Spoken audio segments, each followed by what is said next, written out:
welcome to Intro to Business. I'm instructor Chris Culver, but it's also possible that I may not be your instructor. We have, in any given term, 4 to 5 faculty members that are teaching Intro to Business. I just happen to have the pleasure of preparing these video files for you. So if you're in my class, welcome. And if you happen to be in someone else's class, I hope we get a chance to meet someday. I guess I just want to start by sort of talking about the intro to the book and the class in general. You know, there's this nice intro about Apple's success, and certainly if you do any financial analysis or market analysis or any kind of in-depth look, there's no question that Apple has been immensely successful, both from a product standpoint and then also from a pure dollars and cents financial standpoint. But it's the result of a variety of factors, and so they open with this question that is on your screen now, and of course it's a combination of factors. I think that we're often, maybe drawn to the charismatic leader solution or the superior product solution, or just these ideas that it's this one thing, and business is a complicated endeavor.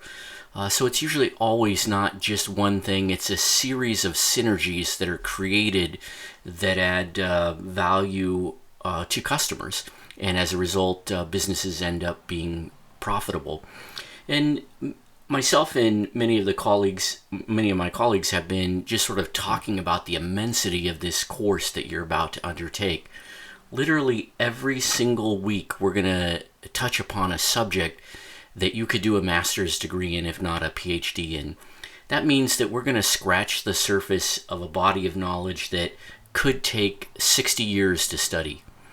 6 years of education in information technology, 6 years of education in management, 6 years of education in accounting. And of course, when your subject matter has that level of breadth, one of the things that you can't do is go into a lot of depth at this level. The depth will come as you proceed with your education, as you proceed with your career, you gain more experience. And so we're in this course trying to lay a foundation, trying to expose you to some key concepts and some ideas, the breadth of the material that's available. And in one sense, that is challenging and cumbersome because there is so much. But on the other hand, I hope that you'll sort of look at all of this material and you'll look at how big this space is, and you might find a spot where you'll fit. You might find an area that both feels like something that jazzes you up a little bit, but also seems like a place where maybe you could have a career field. And so on one hand, it's a landscape just filled with possibilities, and on the other hand, it's just an awful lot of information for us to try to digest and be responsible for as students. And so that's just sort of in a simple sense, an intro to the course. This first chapter really just kind of gets at the beginnings of things. And so when we think of a business, business is all encompassing. And there's, everything from, chains and retail stores and service providers and goods manufacturers and all kinds of different things. And it's almost easier to try to decide what business is not. And so we generally think of a business as providing goods and services to customers for the purpose of making a profit, as opposed to some entities that are trying to do things without a profit motive, which generally we think of as non-profit institutions. It's also possible to be a government entity, so you could be, the city of Eugene or the city of Springfield, Lane County, you could be the state of Oregon, or you could be the federal government, or you could be a different national government. But generally, nonprofits and governments are kind of, we set those aside. We tend to think of business as the area where entities are profit-seeking, although, this is it's getting fuzzier here because there is a thing recently developed called a B corporation, which is a corporation that doesn't necessarily have to have a profit motive. It can have a a somewhat of a profit motive, but another social good as well.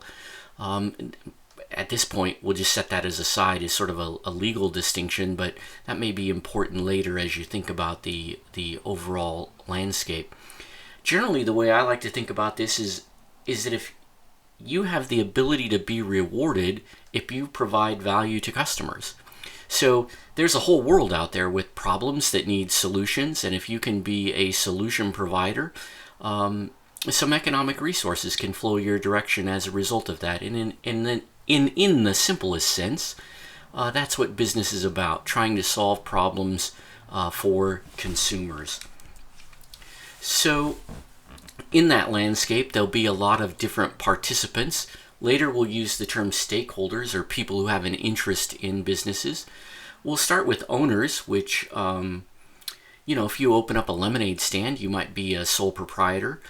You could form a law firm, which might make you partners with other attorneys in your firm. Or you could buy stock in a small corporation, or a big corporation for that matter, which might make you a shareholder or a stockholder. So those are just different forms in which businesses may be owned. And then of course you could have employees in your business, although many businesses do not. If you have if you know anybody who's a sole proprietor and is sort of a one-person show, they may not have employees, but many businesses do have employees. And then of course you could have independent contractors, or suppliers, or vendors, or other people that a business may maintain contractual relationships with, which when we get to HR, or when you go on later to take a business law class, those distinctions will become more developed, I guess is the way I'll describe it now. And then you could have customers, which are the people you're providing value for. And in some cases here, we've got a bunch of abbreviations down on the bottom of the slide here. You could be a business that serves consumers, which we refer to as B2C. But you could be a business that really just works with other businesses. You provide mainframe computer systems, or you sell photocopier machines. And photocopier machines, a lot of times, you and I buy them for our homes now, or an all-in-one printer, but many businesses may go to a professional supplier of photocopy machines. We refer to that as business to business. You could also be in the business of providing services to the government. So you may do something on contract, business to government. You could also be a non-governmental organization, which is kind of another term that we use to refer to generally things that work in the non-profit sector. But you can also have wholesalers, retailers, and then a value-added reseller is somebody who takes a product, adds something to it, and then goes ahead and pushes it along and sells it, either to another business or to an end consumer. And so there's a lot of ways to think about our customers, but owners, employees, and customers to begin with. And then we'll move on to what's going to become really kind of the heart of the course. We're going to spend some time in the beginning thinking about the context in which business takes place, but then in the middle part of the course, we're really going to focus in on the functional areas.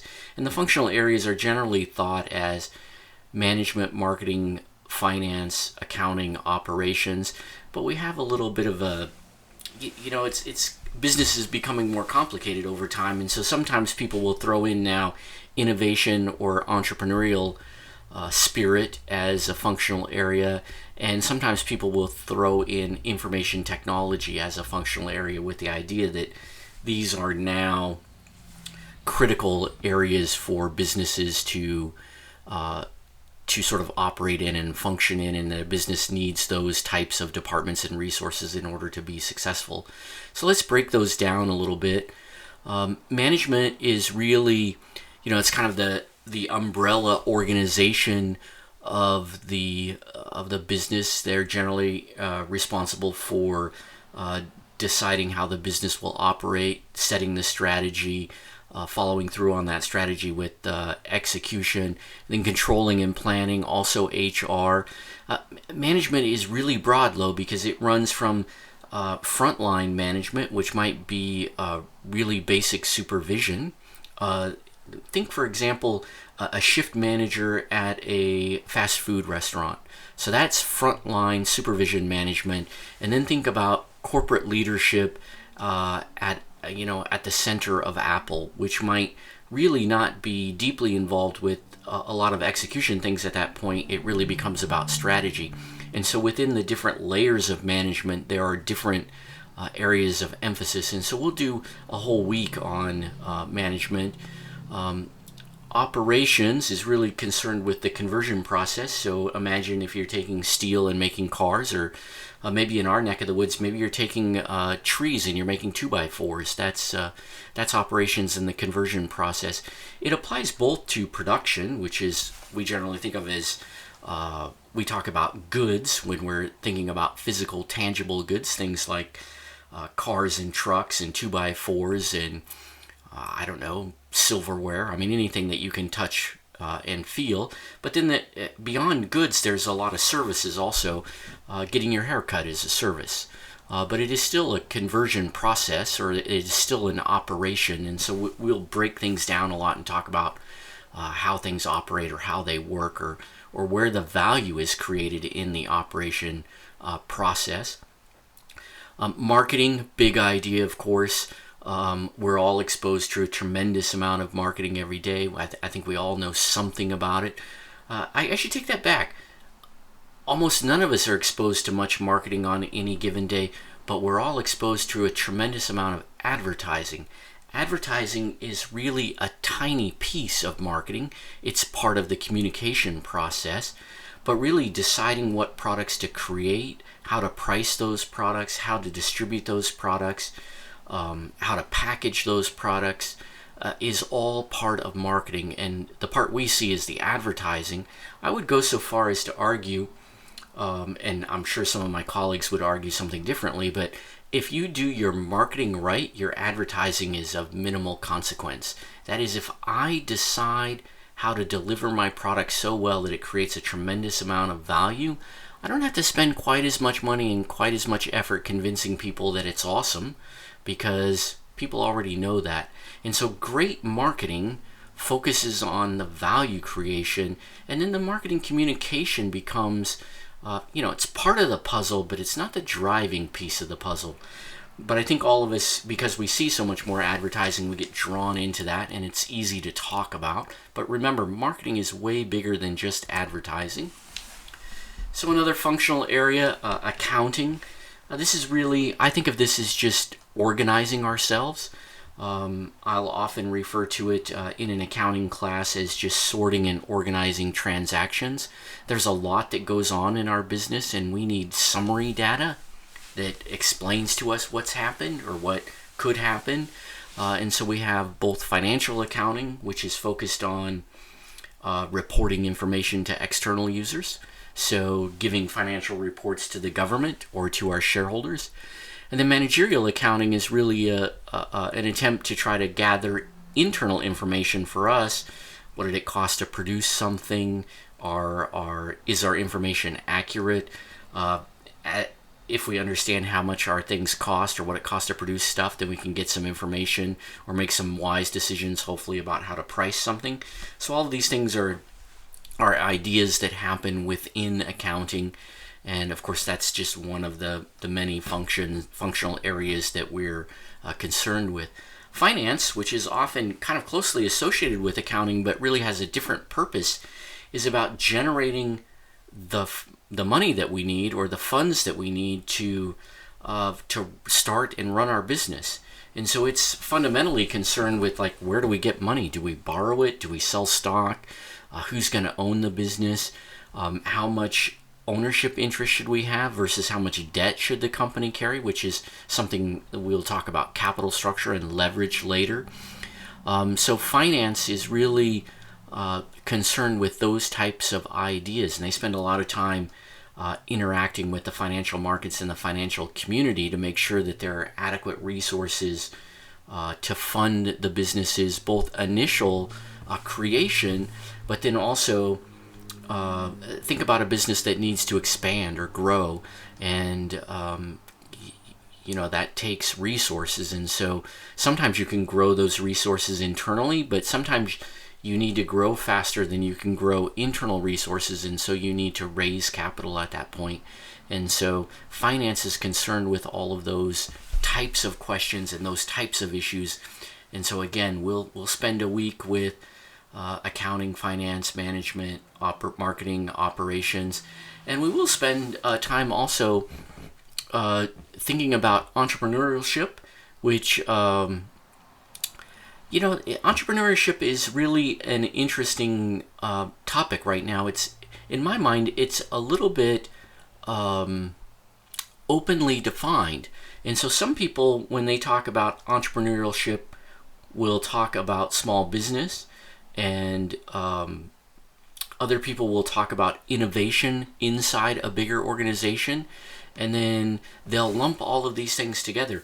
In my world, and not that you need to subscribe to my world, but the way I break those terms down is a small business owner is a person who's operating a small business. And so that could be, I don't know, think of a Subway sandwich shop, or think of even a car dealership, or a law firm, or but there's nothing incredibly unique and innovative about running a restaurant.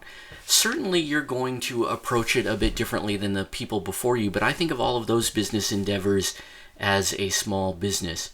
Some people will try to then take the entrepreneurship word and apply it to big corporate or big entities like let's just even say Lane Community College. I don't really think of that as entrepreneurship. When you're trying to do something different within a large business, I think of that as trying to be more innovative. Entrepreneurship, in my mind, is trying to take a business that is doing something really creative and unique and bring it up to scale within the economy. And so, by definition, in my mind, it's a narrower scope. It's something really new. It's a new innovation. It's a standalone business. But I want to caution you that not every, lots of people are going to say entrepreneurship, and they're going to include that small business realm, and they're going to include the big business innovation. And so sometimes when people throw one of these terms around, you have to kind of, what do you mean by that? You have to question a little bit to see if we're all using the terms in the same kind of way. I apologize there. You'll see that you'll hear that I'm working on my Mac computer right now, and so my cell phone just rang through on my computer, which is a nice segue to information technology. No business in today's world, strike that. You can never make an absolute statement like that, right? Most businesses in today's world have some technology and information needs, whether it's just something as simple as running your credit cards through a Visa machine to collect payments from customers, to doing something really complex like advanced algorithmic data mining of customers to try to figure out ways to create value for different niches of your customer base. But everybody's got to think about information technology. Maybe you've got to bring together a website. Maybe you have to have a social media presence. Maybe if you've got some information technology issues, you have to think about information security. So we'll spend some time with some of these issues. Again, we can only kind of scratch the surface, but we'll get into them a bit. So in terms of just trying to think about the overall context in which business takes place, so this chapter is a bit of a microcosm of the whole term. So it's kind of the intro, it's kind of how complex it is, it's kind of the functional areas, and then they kind of launch into, well, what about the economic environment? And so economics is, I I mean, business takes place on top of economics or on top of an economic system, and it's a complicated and large subject in and of itself. If you're a transfer student, many of you will take at least a beginning econ sequence, probably 201, 202, 203. And if you go on to study business, it's quite likely you'll take more economics, or you may even become an economics minor, or a person can actually study economics for a degree or for a master's degree.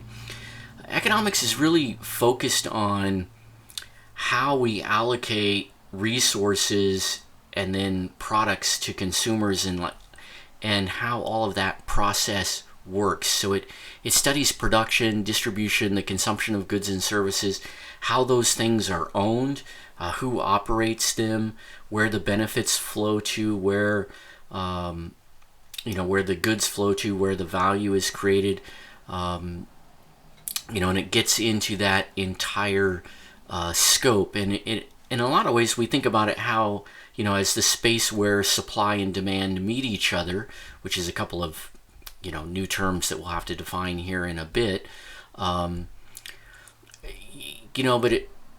it's really that entire space. So in the U.S., we sort of think of ourselves as a free market economy. We'll get into what that means in another slide or two. But think economics in terms of like resources, inputs, how they're used to produce outputs, what are the factors or the various things that go into production. And one of the things that I thought was really spectacular in the chapter was the circular nature of this relationship. That was something that was a little bit new to me, or at least had fallen off my radar. This idea that we take energy, we put it into production systems, something comes out of those production systems, they flow back to consumers or investors, and then those benefits then flow back into the system. And in a good working system, more and more value creation is likely to happen. And so that's part of the idea of what's going on. We live in work in a global environment now, and so it's important for us to understand that our system is not the only system, and that there's a large variety of ways to organize economic systems. So, starting with communism, which we think of as a centrally planned economic system as opposed to a free market economy. So in a system like this, the government exercises quite a bit more control over the environment, and so they tend to look at what do they think the nation needs to both protect itself, and then what does the citizenry need, and those decisions about what to produce and what gets consumed, the decision-making process is more centralized.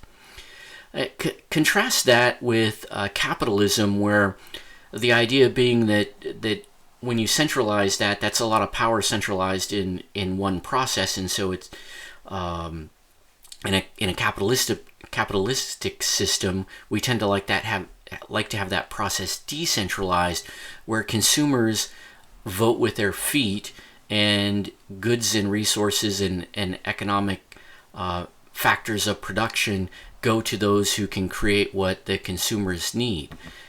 Socialism is a little bit of a hybrid in between capitalism and communism. Think, completely centrally planned on one side, and then free market oriented on the other side. Socialism is kind of like, well, some of the key industries are controlled by the government. Maybe the government controls or plans and operates all of the hospitals and maybe the defense industry and key transportation inputs. One of the things you should quickly realize here, though, is that none of these systems, as we describe them here, are absolute. So in capitalism, take the U.S. economy for example, the government is in charge of the central bank, or at least has a strong lever on the central bank. And so in some sense, they're highly regulating and controlling the banking industry. There's also a lot of control and regulation over the airline industry. We have centralized, or it is certainly not a free market for the creation of roads and utilities in the United States. And it is certainly not a free market economy when it comes to public education.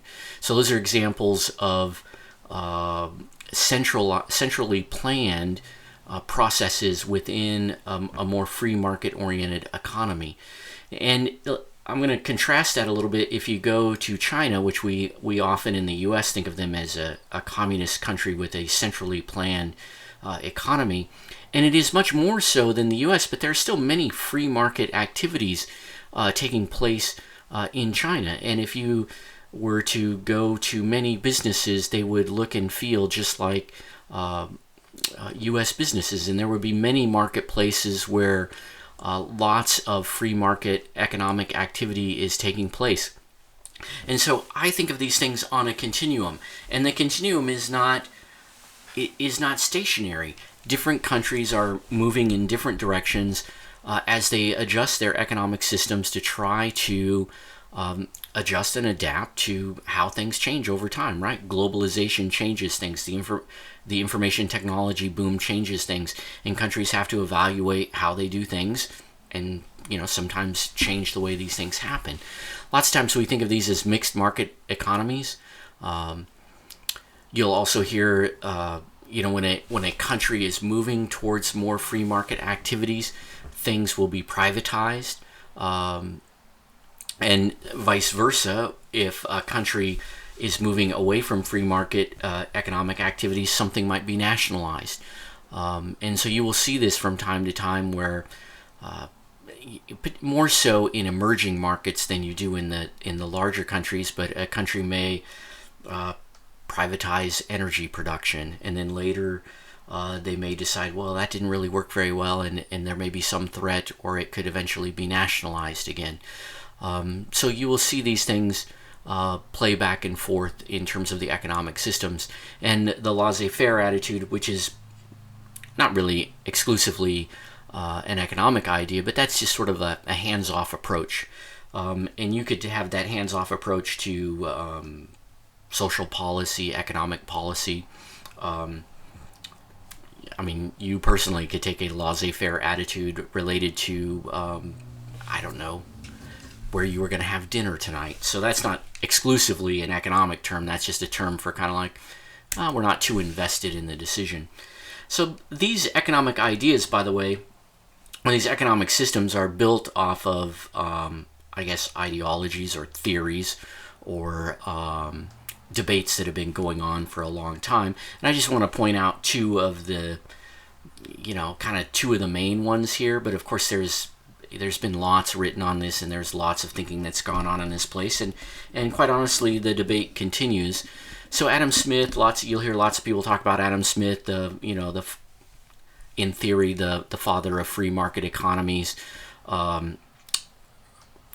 Wrote several books. One of the books that's often overlooked, is his book, The Theory of Moral Sentiment, which was kind of a caveat to capitalism. He liked the idea of free market economics and the fact that things that could move around and happen without government intervention, and that the lack of friction there would be fairly efficient. And that's the big attraction to capitalism, is the efficiency at which things happen, and that people will act in their own best interest. But he also coupled that in his book, The Theory of Moral Sentiment, that sort of really only works good as long as there is a strong moral ethic that takes place alongside that economic system. Karl Marx, on the other hand, often thought as the founder of the communist idea. His main point, which I think is worthy of consideration, at least certainly as we look at economic systems now, his main idea was that if you have free market economies, much like a game of Monopoly, that if you play it long enough, all of the money ends up in one hand. That it's basically all going to flow to a particular point, and then at that point things will be not very efficient anymore because all of the money and power will be concentrated. And of course, if you follow the news at all, economic inequity in the U.S. has been a political issue because it has become prevalent enough that people are concerned about it. Now, I don't espouse any particular political agendas here, but I think it's important that you understand these different economic systems. And I think one of the reasons why we have these economic systems on a continuum, and that different countries are moving from place to place along those continuums and changing, is because neither idea is perfect all by itself. And so that's worth thinking about. Now, we really, we don't have to make economic policy and we don't have to make political policy, so mostly we'll set all that aside. We're in the business, but our business has to function on top of the culture and the environment in which it operates. And so both from an economic, a legal, and a cultural perspective, it's important that you understand the rules and regulations, the norms, the ethics of the countries in which you operate. And you might imagine that can be a very difficult thing as if you were to work for a company that had a global footprint. You will see these things come up in future business classes, but inefficient markets are markets that don't do a good job of creating customer value and operating and functioning well. And one of the things that we'll talk about with inefficient markets are things like monopolies and oligopolies. Whoa, that didn't come out right. One of the other things that can cause markets to be inefficient is information asymmetry. In a perfect world, in a capitalist market, one consumer or one person and another person are going to trade goods, and they're both going to win because they're each going to give up something that they don't value very much for something that they value more. Now that idea works really good if we're both knowledgeable consumers or we're both knowledgeable traders. The example I always use for imperfect symmetry is imagine you're 8 or 9 and you're trading, baseball cards or, whatever kind of collectible cards you want with your 4-year-old sibling. You're obviously much more advanced than your 4-year-old sibling, and so you know which cards are hard to come by, you know which ones are more valuable, and so you're a more savvy trader than your 4-year-old sibling. That's an information asymmetry. And we naturally have markets that have asymmetry, right? One of the common ones, whenever you go to borrow money to buy a house, you probably deal with a mortgage broker and a lender that maybe does millions of those transactions a year. And you might do 3 or 4 in your lifetime if you're lucky. You might not get transferred around a lot for work, and so you buy a house and 10 years later you trade up, and then 10 years later you trade down, and that's it. You traded down, by the way, because you retired and your nest was empty, and so you needed a smaller house again.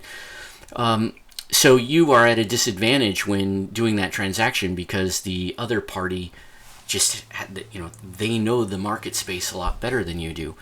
So information asymmetry, friction, negative externalities is the idea that say I'm going to, let's say in the Pacific Northwest we're going to produce a little bit of nuclear energy. And so we buy it here in the Pacific Northwest. It's produced here in the Pacific Northwest. We get the jobs, we get the energy, we get the low-cost utility bill, but then we ship the spent uranium to Nevada, and so they get the pollution from our transaction, and they don't get compensated for it in Nevada. That's a negative externality. So that is a factor of production that's not captured within the transaction. And the common negative externality is pollution. It's not the only one, but something to think about. Another thing that makes markets sort of inefficient and kind of weighs on capitalism a little bit is we have this assumption that everybody is acting rationally. And that's just not the case. I think that a portion of the time that we can act rationally. I think we tend to make better decisions when we do act rationally, but we certainly don't do that all the time. We all of us do lots of things, or at least some things that we just know are probably not good for us. Right? We have addictions and bad habits, and occasionally we, get frustrated and say things we're not supposed to, and so and we look back afterwards and go like, why did we do that? That was silly or stupid, or what was I thinking? And part of it is you weren't thinking, right? It was just a irrational behavior. It was your brainstem taking over instead of your prefrontal cortex. And so we do not always have people making perfectly rational decisions. And for capitalism to work perfectly, supposedly everybody's supposed to make rational decisions all the time and be that perfect savvy trader. And so these are ideas that create inefficient markets. So that's a lot about economic systems and markets, but it's not everything. There's still more to go. So we think about markets where there are perfect competition. And so I'll just give you an example of each one of these things. So someplace where there's perfect competition, probably restaurants, right? Restaurants are incredibly competitive. There's just a tremendous number of them. If I was going to take the whole class out for dinner tonight, we would have a huge number of places to choose from, and we could argue about that indefinitely. And because there is so much competition, all of those restaurants are really, they're trying to drive down price, they're trying to maximize value, they're really treating consumers very well because of the competition. Monopolistic competition are places where there's competition, but there's not quite as many players. It's not as competitive. You might think of the auto market. It's still very competitive, but there's only you can almost list all of the players in that market space. Or maybe you could think about healthcare in Lane County. Once you get beyond Oregon Medical Group and Peace Health, Mackenzie Willamette Hospital, there's not a whole tremendous amount. There's kind of three players that have a big foothold in that space. An oligopoly is somewhere where you have two players, Coke and Pepsi. Now, of course, there's a lot of other beverage manufacturers, but if you were to talk about the two primary beverage companies, Coke and Pepsi, pretty much, meet the bill there. You could even talk about an oligopoly in terms of AT&T and Verizon. Of course, you've got Sprint and T-Mobile and a couple other players in there, but it's really Verizon and AT&T fighting it out with each other. So, perfect competition, lots of restaurants, monopolistic, narrowing the scope a little bit. Oligopoly, you're down to just a handful of players. And then monopoly. I would argue that if you want high-speed internet that is decent at video streaming, Comcast in our area has a monopoly on that. They're really probably the only solution because, some of the other players that have solutions in that marketplace haven't really brought them to our area. And so, that's what a monopoly is when there's kind of just a single player.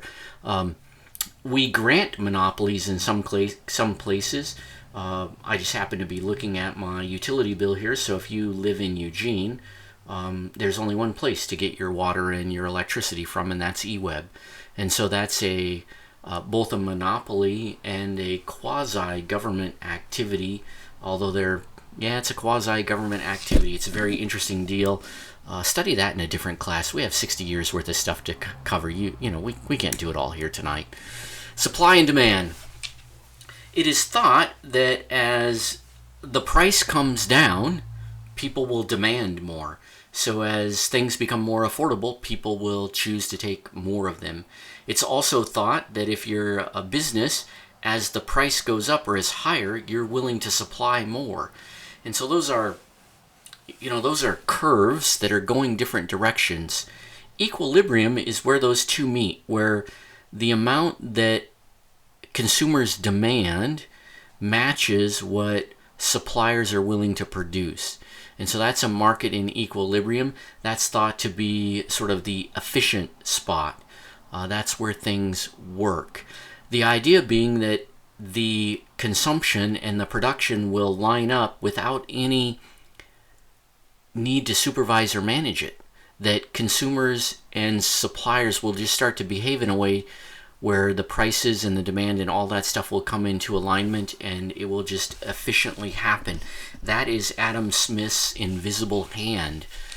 Now, one of the things that is kind of difficult in economics, and don't get me wrong here, economics is a beautiful subject. Really love it. It's great to study. I certainly use it in my thinking a lot when I think about business issues.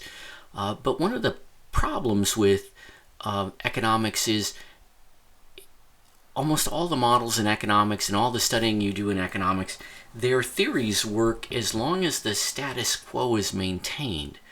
And so it's kind of almost like economics works in theory if we take a snapshot and hold everything in place.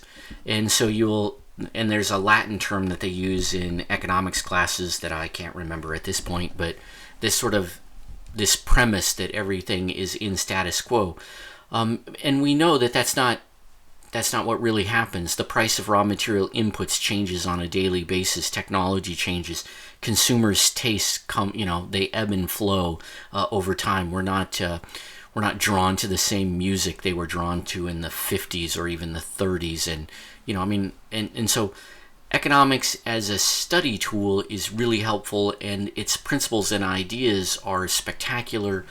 But we always want to bear in mind that it's built upon this status quo or this snapshot idea. And when the markets change or they move, they both create new opportunities, and then they both deny or close the loop on other possibilities that may be used to exist. You cannot see here the supply and demand curve. You take a look at it in your book. You'll get the idea. Bunch of macroeconomic ideas. Economics is usually broken into the big category of microeconomics, which is the study of the supply and demand curve and pricing and how all of that works, how individual decisions are made on a rational basis at the per unit level. And so that's microeconomics. That's one half of the study. And then macroeconomics is sort of like, well, how does the whole economy work? And we've got some terms here that we kind of study, we follow in business, we talk about, we think about, and I'm just going to put them on your radar for now. They'll be helpful if you as you think about the first project that's due at the middle of the term. In my course, if you have a different instructor, you may have a different set of assignments. But gross domestic product, that's the entire production output of a country. And you can break it, most commonly it's broken down by country, but you could also break it down by, state or county or however way you want to do it. Countries that have, that produce or create more goods and services on a per capita basis tend to be wealthier.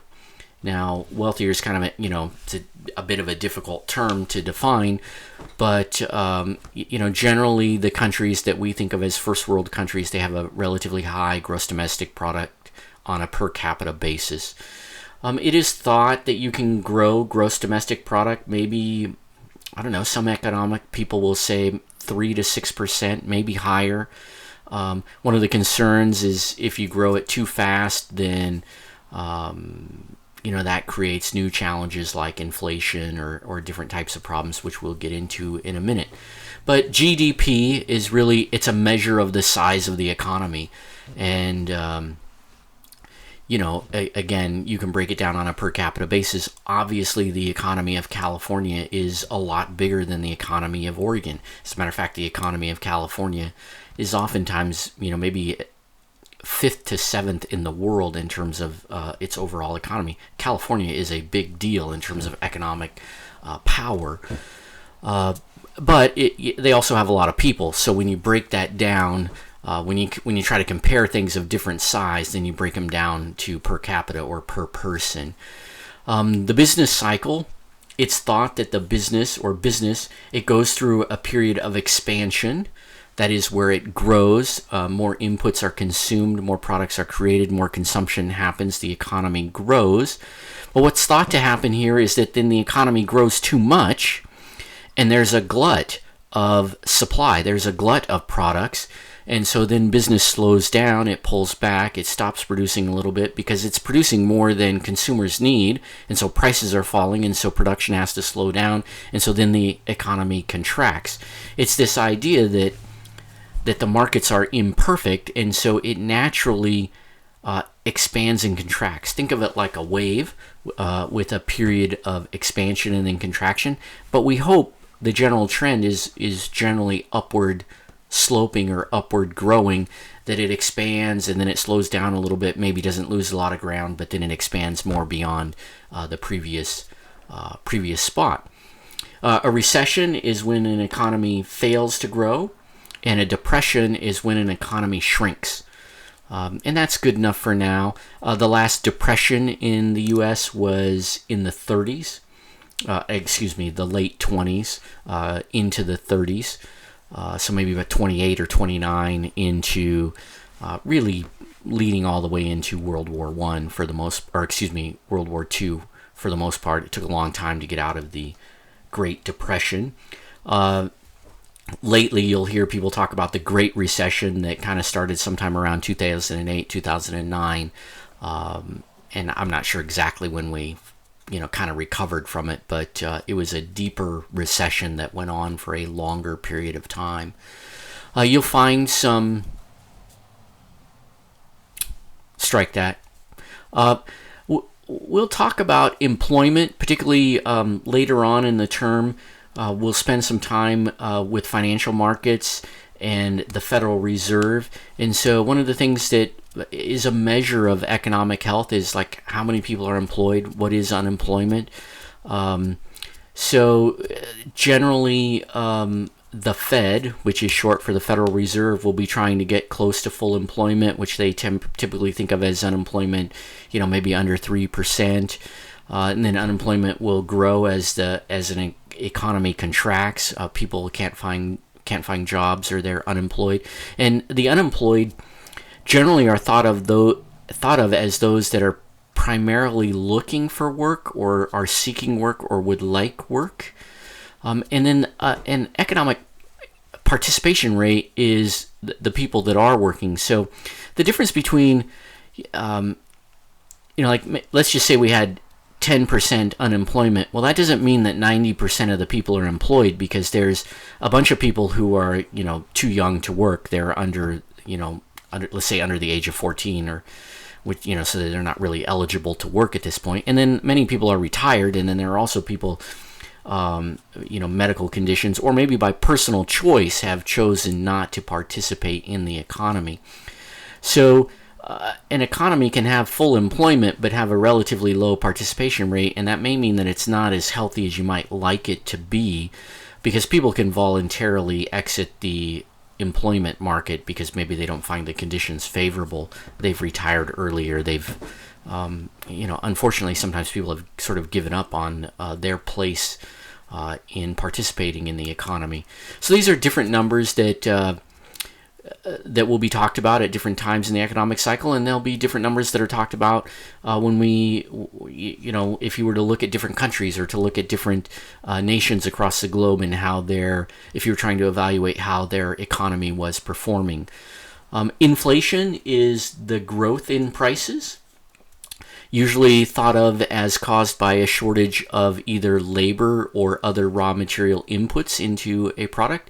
So as raw materials become scarce, or the cost of labor becomes high, that drives up the cost of products, which creates inflation. Generally thought to occur when an economy is expanding, because there's a lot of demand both on demand for labor and demand for raw material inputs. Deflation is when prices are shrinking or falling, it's kind of a difficult thing to deal with. Now, there are some products that naturally have deflationary tendencies. So computer chips being an example, right? Over time, they tend to become less expensive because new ones that are snazzier come on the market, and then also because of economies of scale, the price goes down over time for certain goods, and it's not necessarily really bad when that happens, as long as it's limited. We generally are concerned about deflation when lots of prices are falling, because that's very difficult for people who are trying to manage economies to deal with. And so it generally means that consumers have stopped participating in the market, and they are foregoing consumption, maybe deferring it into the future because they think prices are going to be lower. And one of the things that can happen when you have a deflation is it can become a self-fulfilling cycle, right? I stop buying because I expect prices to be lower in the future, and then I don't buy in the future because I expect prices to still be lower in the future, and then consumption, I mean, you can almost grind an economy to a halt. And one of the cases that people will talk about is they will talk about the Japanese economy in the 80s when they experienced a period of deflation, and how difficult it was for that cycle to be broken. So think about deflation as something that is very concerning when we start thinking about economic systems, but that we're more concerned about it when it's happening on a large scale versus on an industry or a sector scale. Economic indicators are things that people follow when they think about, when they think about what's going on in the economy. So gross domestic product and inflation, the employment rate, are all key indicators, as are things like the consumer price index, which is a measure of inflation, but also things like consumer confidence. There's a producer's price index, which is sort of, follows what's happening with producers. You could also look at what's happening with the stock market, whether it's growing or shrinking, interest rates on bonds. There's just a whole bunch of economic indicators, more than we can cover here. I'll say that a lot this term, but we will get into some of them when we get to the chapter on that material. And those of you that study more, take more business classes or more economic classes or finance classes, you'll become more familiar with a bunch of those. So that concludes sort of the intro to things. And again, the totality of what we have to cover here is a bit daunting, but it's totally doable. Focus in on the terms, the big concepts, and the ideas.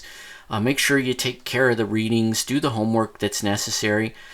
And while you're struggling to do that, because I know schools, it's like work. You gotta do stuff. You gotta perform. But while you're doing that, think about how big a landscape this is, and how many opportunities there are, and where you might find your future as part of it. So, thanks for joining us this time, and I'll look forward to seeing you in the next chapter. Thanks.